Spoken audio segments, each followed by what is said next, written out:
जीवन का पूरा संघर्ष करो, हम तुम्हारे साथ हैं। हम अपना अधिकार मांगते नहीं किसी से भीख मांगते। अरे बाबा सबसे पहले माँ सरस्वती के चरणों में वंदन, माँ कलनी के चरणों में वंदन, महाराणा प्रताप के चरणों में वंदन और यहाँ विराजमान मातृ शक्ति और जितने भी बड़े बुजुर्ग हैं सभी को चरण स्पर्श। जितने भी युवा साथी और हमारे भाई हैं सभी को जय माता दी। आज जितने भी लोग यहाँ लाइव चला रहे हैं वो अपनी आइडियो से इसको शेयर भी करें, क्योंकि अब जो स्थितियां पैदा हो रही है और ये बातें सब तक जाना चाहिए, सब तक पहुंचना चाहिए, क्योंकि अब जो समय है उनने रोकने की कोशिश बहुत की है पर वो रोक नहीं पाए। अब षड्यंत्रों के तहत अफवाहें फैलाएंगे, कुछ न कुछ नई योजनाएं लाएंगे कि इस आंदोलन को रोका कैसे जाए। इसलिए सबसे निवेदन है सब शेयर करें और अपनी बात अपने लोगों तक पहुंचाएं, क्योंकि ये आंदोलन होना बहुत जरूरी है। ये आंदोलन है, रहेगा, चाहे किसी भी परिस्थितियां रहे, कुछ भी रहे, हमारी तरफ से कभी ये मैसेज नहीं आएगा कि आंदोलन निरस्त है। भले मुझे अकेले को जाना पड़े तो मैं अकेला जाऊंगा, पर 8 जनवरी को भोपाल जरूर जाऊंगा और जम्मू मैदान में जाके बैठूंगा। जब तक हमारी मांगे नहीं मानी जाएगी तब तक 8 तारीख से लगा के भूख हड़ताल रहेगी, ये भी निश्चित है। तो आप किसी भी भ्रम में ना आए कि वो आंदोलन कैंसिल होगा। अब आज हम कल से हम देख रहे हैं लोगों के फोन पे आ रहे हैं हमारे पास, बहुत सारे लोगों के पास भ्रामक चीजें भी जा रही है कि कांग्रेस वाले आंदोलन करा रहे, कुछ बोल रहे हैं कि बीजेपी वाले जो नाराज लोग हैं वो करवा रहे हैं। कोई अलग अलग तरीके से अपने लोगों के पास जिन लोगों के पास जिस तरीके से लोगों को तोड़ा जा सकता है उस हिसाब से खबरें पहुंचाई जा रही है और उनको भ्रामक चीजें फैलाई जा रही है। जबकि हमारी मांगे जो 21 सूत्री से 22 सूत्री हुई, उन 22 सूत्री मांगों को लेकर हम हमारा आंदोलन कर रहे हैं। आप सबको भी पता है, कहीं से बोल रहे हैं इनके पास तो पैसा नहीं, इतना पैसा कहां से आ रहा है। तो किसी आप खुद को ये सोचना पड़ेगा कि किसी एक व्यक्ति को भी हमने कभी 1 रुपया भी पहुंचाया है क्या गाड़ी लेके? क्या आपको ये 10,000 रुपए दे रहे हैं और गाड़ी लेके आना है, कभी पहुंचाया है? तो आंदोलनों में पैसे नहीं लगते, आत्मा लगती है, और यहाँ लोग आत्मा से काम कर रहे हैं, पैसों से नहीं कर रहे। राजनीतिक दलों की ये सोच होती है कि पैसे भेजेंगे, पैकेट भेजेंगे, दारू भेजेंगे तभी लोग गाड़ियों पर बैठ के आएंगे। उनको आपको और हमको बताना है कि बिना पैसे से भी ये मध्य प्रदेश और हिंदुस्तान का स्वाभिमानी व्यक्ति अपने खुद के खर्च से जम्मूरी मैदान आएगा। तुम कितने भी षड्यंत्र कर लो तो हमको रोक नहीं पाओगे। अब 2-4 दिन से कोरोना का नया ढोंग चालू कर दिया है। अब ये कुछ भी कर ले, हमें हमारी जिंदगी से कोई प्रेम बचा नहीं है। अब 8 जनवरी चाहे वहां त्यागना पड़े हमारे को, हमारा शरीर, हम वहां त्याग देंगे, पर 8 जनवरी के कार्यक्रम में जाएंगे जरूर, कोई रोक नहीं पाएगा हमको, और हम रुकने वाले भी नहीं है उनसे। पर आपको हम सबको समझना पड़ेगा कि आपको रोकने की कोशिश की जाएगी, भ्रामक चीजें फैलाई जाएगी, तो आप किसी को फोन मत लगाना, आप अपने लोगों को फोन लगाना कि अपने को कार्यक्रम में चलना है, जाएंगे। टेंट नहीं लगाने देंगे तो क्या हम नीचे नहीं बैठ सकते? जमीन पर बैठ जाएंगे। जमीन और इस फर्श में थोड़ा सा ही फर्क, खाली कपड़े गंदे होते हैं, तो कपड़े गंदे हो जाएंगे, एक दिन क्या फर्क पड़ जाएगा? टेंट नहीं लगाने देंगे ना, कोरोना की परमिशन रहेगी तो निरस्त करेंगे, तो खाली टेंट ही नहीं लगाने देंगे। माइक नहीं रहेगा, हम हमारे माइक की व्यवस्था खुद करके ले आएंगे, घुमा लेंगे हम हमारे साथ। ये सारी चीजें आपको समझनी पड़ेगी, आपको समझानी पड़ेगी कि जो हमारी लड़ाई है वो पार्टी विचारधारा से ऊपर उठ के है, ना भाजपा के है ना कांग्रेस के। हम हमारी 22 सूत्री मांगों के हैं, हम हमारे समाज के हैं और हम 36 कौम के। सबसे ज्यादा मिर्ची इनको इसलिए लग रही है कि 36 कौम क्षत्रिय समाज के साथ क्यों आ रहा है, क्यों इनके साथ कंधे से कंधा मिला के लड़ रहा है, क्यों इनकी बात मान रहा है, क्यों इनके साथ आंदोलन में आ रहा है। सबसे बड़ी मिर्ची इनको है कि क्यों सारे संगठन एक साथ जा रहे हैं, क्यों इनमें आपसी लड़ाई नहीं हो रही है, क्यों इनमें मंच की लड़ाई नहीं हो रही है, क्यों इनमें जाति की लड़ाई नहीं हो रही, इसकी मिर्ची है। अभी ये संगठन या जो विराजमान है ये आपस में लड़ते तो उनको खुशी होती, वो चाहते कि कार्यक्रम हो। इनको जो हमारे ही समाज के कुछ नेता मीटिंगें कर रहे हैं जा जाके भोपाल में, मंत्रियों के साथ बैठ रहे हैं कि इस आंदोलन को फेल कैसे किया जाए, इस आंदोलन को रोका कैसे जाए। तो जो वहां बैठ के इस आंदोलन को रोकने की कोशिश कर रहे हैं। मैं आज दिन तक किसी समाज के नेता के बारे में बोला नहीं हूं, कभी किसी का विरोध नहीं किया। पिछले चुनाव में भी मैंने मंच से कहा था कि जो भी समाज के नेता है उनको ही वोट देना और उनको जिताना, उनका विरोध मत करना। पर इस बार इस मंच से मैं बोलता हूं कि जो 8 जनवरी के आंदोलन के बीच में आएगा उसको घर तक छोड़ के आएंगे, भले वो हमारे समाज का नेता हो। घर तक छोड़ के आएंगे, जमानत जब्त करवा के उसको उसकी औकात बताएंगे। तो ये 8 जनवरी का आंदोलन किसी के तौर पर होने वाला नहीं है। जो भगत सिंह और महाराज को मानते हैं, जो भगत सिंह और महाराज को मानते हैं, मौत से नहीं डरते, नहीं तुम्हारी सत्ता और शासन से डरते। ये आपको, हमको, उनको छाती पर चढ़ के बताना पड़ेगा। यदि हम भोपाल में आए तो एक नेता कोरोना काल का बहाना करके यदि इस आंदोलन को रोका गया तो एक नेता घर से बाहर नहीं निकलने देंगे। उसके लिए हमें किसी भी हद तक जाना पड़े। एक नेता, भले वो भाजपा का हो, कांग्रेस का हो, एक घर में प्रचार करके बता देना हम जिंदगी त्याग देंगे उस दिन से। क्षत्रिय धर्म का नाम नहीं लेंगे कभी, कभी अपने आप को नहीं बोलेंगे हम राजपूत हैं यदि तुम घर से बाहर निकल गए, यदि हम भोपाल नहीं आ पाए। हमें तो रोक सकता है भोपाल आने से। ये जो षड्यंत्र कर रहे हैं इनको जवाब इस अंगूठे से देना पड़ेगा। भले वो कांग्रेस का नेता हो, भाजपा का नेता, यदि ये दोनों भी नहीं माने तो हम अपना दल बना के भी मैदान में कूदेंगे और हमारे लोगों को जिता के लाएंगे। ये हमें डरपोक समझ रहे हैं, ये हमें हर बात डराने की कोशिश करते हैं कि इन पर मुकदमे डाल दो, इन पर कुछ भी कर दो, इनको भ्रामक चीजें फैलाओ। आज का क्षत्रिय युवा समझदार है और उसे मालूम है कि क्षत्रिय धर्म है क्या। इन्हें लगता है राजपूतों को इकट्ठा करना क्षत्रिय धर्म है। इन्हें पता ही नहीं है कि भगवान लेके अपने 36 कौम के भाइयों की रक्षा करना क्षत्रिय धर्म है। हमारे राजा महाराजाओं ने हर उस जाति की रक्षा करी है जो हमारे राज्य में निवास रखते हैं। हर उस गरीब के लिए लड़े हैं, हर गाय के लिए लड़े, ब्राह्मण के लिए लड़े, हमारे राज्य के लिए लड़े, उस भगवा के लिए लड़े। और आज हम भगवा लेके अपने क्षत्रिय धर्म का पालन कर रहे हैं। तो इनको कहीं ना कहीं ये डर है कि ऐसा नहीं हो कि 36 कौम क्षत्रिय समाज के भगवे के साथ अपने हक अधिकारों के लिए रोडों पे आ जाए और हमारा जीना आराम हो जाए, हमें जवाब देना मुश्किल पड़ जाए। क्योंकि उन्होंने अभी तक राजनीति की धर्म के नाम की, किसी ने राजनीति करी जाति के नाम की। क्षत्रियों ने अपनी तलवारें उठाई थी धर्म के नाम पे, सनातन के नाम पे, भगवा के नाम पे।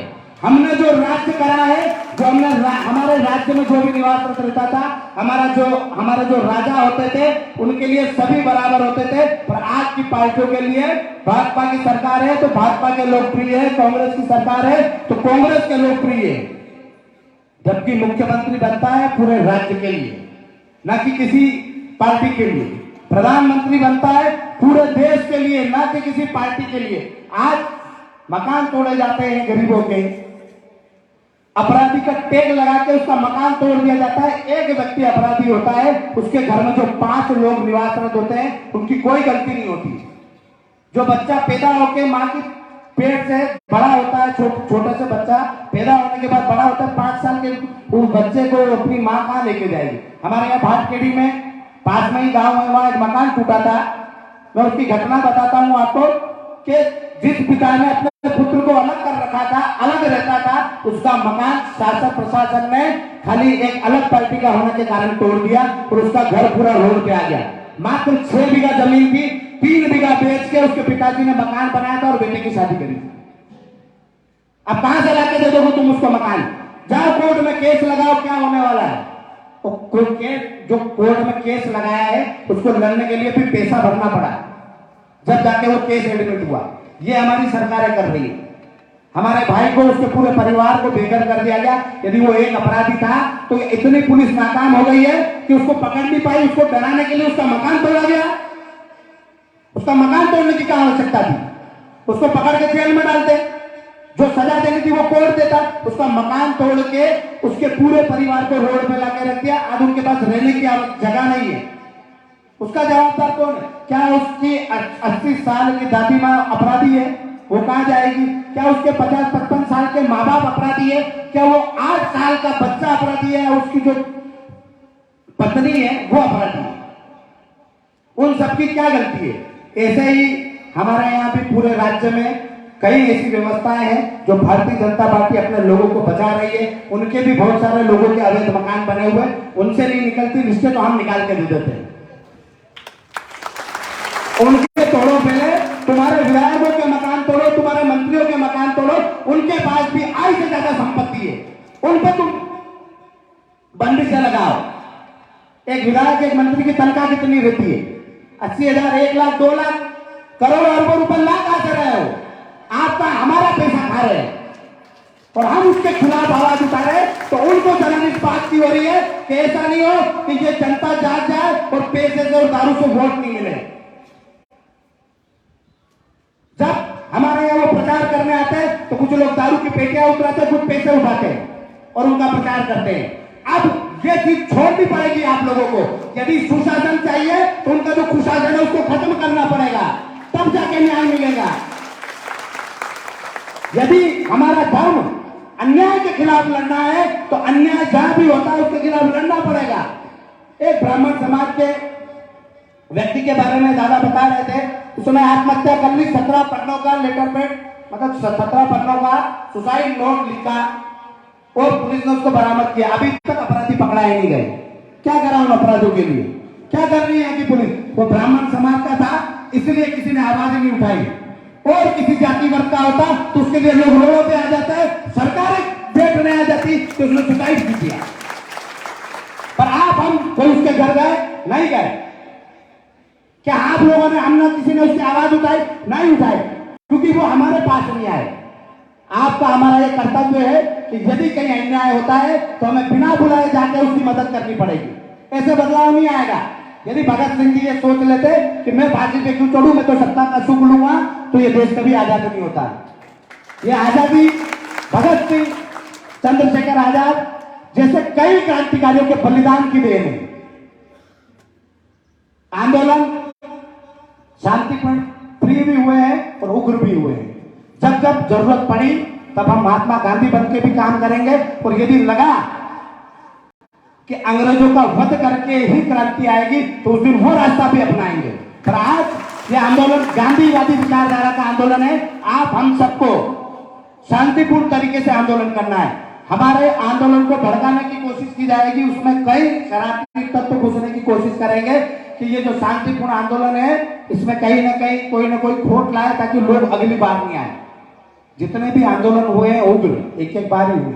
हमारा ये चौथा आंदोलन है और बहुत सारी सफलताएं आप सब लोगों के सहयोग से हमें मिली भी है। 10% आरक्षण से हमारे बहुत सारे भाइयों का भला हुआ है, बहुत सारी नौकरियां लगी। तो आपको हमको उग्र नहीं होना है, शांतिपूर्ण तरीके से हमारे आंदोलन को करना है। हम जितनी कोशिश करेंगे, भले जो आमरण अनशन 8 तारीख से रहेगा, यदि हम उसमें मर भी जाते हैं तो 5 आदमी आमरण अनशन पर बैठेंगे। उनके मरने के बाद फिर 5 लोगों की नई टीम तैयार होगी। जब तक हमारी बात मानी नहीं जाएगी तब तक हम उठेंगे नहीं वहां से। पर यह नहीं हो कि 5 मर गए तो उनकी लाशों को लेके आग लगा दी देश में। आग नहीं लगाएंगे। जब तक बैठे रहेंगे तब तक हमारी मांगे पूरी नहीं होगी। 5 लोगों के बाद 5 नए आएंगे, उनके बाद फिर 5 आएंगे, क्योंकि भगत सिंह, चंद्रशेखर आजाद, सुखदेव, राजगुरु ये खाली 4-5 लोग नहीं थे। हजारों क्रांतिकारियों ने बलिदान दिया है, जब जाके ये देश आजाद हुआ है। और आज भी हम गुलामी की ओर अग्रसर हो रहे हैं और इस गुलामी को रोकना है, इस गुलामी से मुक्ति चाहिए तो बलिदानों का सिलसिला भी चालू करना पड़ेगा। और हम ये सिलसिला 8 जनवरी से चालू करेंगे। आप सब लोगों से निवेदन है कि शांतिपूर्ण तरीके से उस आंदोलन में अपनी सहभागिता दें और अपने मन में कंट्रोल रखे कि हमें उग्र आंदोलन नहीं करना है, हमें शांतिपूर्ण तरीके से आंदोलन करना है। आप हम सब मिलकर ये लड़ाई लड़ेंगे, जीतेंगे, क्योंकि हमारी 3 मांगे पूरी हो चुकी है। जो हमारी 18-19 मांगे और बची है वो भी बहुत जल्द पूरी होगी। एक दादा और आज मिले थे कि चीट फंड कंपनियों ने हर जिले में कम से कम 200 करोड़ रुपए का घोटाला कर रखा है। तो हम सरकार से ये मांग भी उठाएंगे कि हमारे प्रदेश में, पूरे देश में जितनी भी चीट फंड कंपनियां हैं जिन्होंने 200 करोड़ या ज्यादा, कई कम ज्यादा भी होंगे, वो पैसे खाए हैं, सरकार जल्द से जल्द उस पैसे को आम जनता तक पहुंचाए। क्योंकि आप चिट फंड कंपनी और सरकार की लड़ाई में जिस निवेशक का, आम व्यक्ति का जो पैसा फंसा हुआ है, वो उसके रोजमर्रा की जिंदगी से कमाया हुआ पैसा है, उसने सेविंग के नाम से वहां दिया था, आज उसका परिवार प्रताड़ित हो रहा है, एक आम नागरिक प्रताड़ित हो रहा है। तो सरकारों की ये जवाबदारी बनती है कि जिन कंपनियों ने उनका चिट फंड के तरीके से, चिट फंड कंपनियों ने उनका पैसा खाया है, उसको सरकार दिलाए, वरना उसके लिए भी बड़ा आंदोलन किया जाएगा। जय माता दी, जय मां करनी। पर एक बात याद रखना, ये आंदोलन 8 जनवरी का है, किसी भी स्थिति में हम लड़ेंगे। और फिल्मों के नाम पे कोई आपको भड़काने आए तो उस फिल्म का विरोध करना है, इस फिल्म का विरोध करना है तो आए तो उसको ये बोलना कि अभी भाजपा की सरकार है, सेंसर बोर्ड उन्हीं का है, और ये भगवा रंग वो भी लेके घूम रहे हैं, वो भगवा ध्वज वो भी लेके घूम रहे हैं, सेंसर बोर्ड से ऐसी फिल्मों को पास ही मत होने दो। और यदि इनको बार बार ऐसी हरकतें हुई तो अब स्थानीय विधायकों का घेराव किया जाएगा, पहले वो कांग्रेस का हो, भाजपा का हो, जहां जहां विधायक है उनके घेराव किए जाएंगे और उनसे सवाल पूछा जाएगा कि आप सेंसर बोर्ड में हमारी आवाज क्यों नहीं उठाते हो, बार बार क्यों लोगों को, युवाओं को रोड पे लड़ने के लिए भेज देते हो। आप हम सब मिलकर लड़ेंगे। पर एक बात याद रखना, पार्टी विचारधारा से ऊपर क्षत्रिय बन के लड़ना। यदि क्षत्रिय बन के लड़ोगे तो ही गर्व महसूस होगा, भाजपा या कांग्रेसी बन के लड़ोगे तो गुलामी का एहसास होगा, और अभी तक हो रहा होगा, इसको आत्ममंथन करके देख लेना। तो क्षत्रिय बन के इस युद्ध में कूदो और सर्व समाज को साथ में लेके इस युद्ध को जीतेंगे, क्योंकि क्षत्रिय के जीवन में कोई सा भी युद्ध होता है या तो विजय होती है या वीर गति प्राप्त होती है। हारा पहले भी नहीं था क्षत्रिय और आगे भी नहीं हारेगा। इसी के साथ जय माता दी, जय माता दी। बहुत बहुत धन्यवाद। जीवन दाता संघर्ष करो। अरे मध्य प्रदेश की, अरे मध्य प्रदेश की। इसी के साथ मैं आभार के लिए मनुबना बांगरन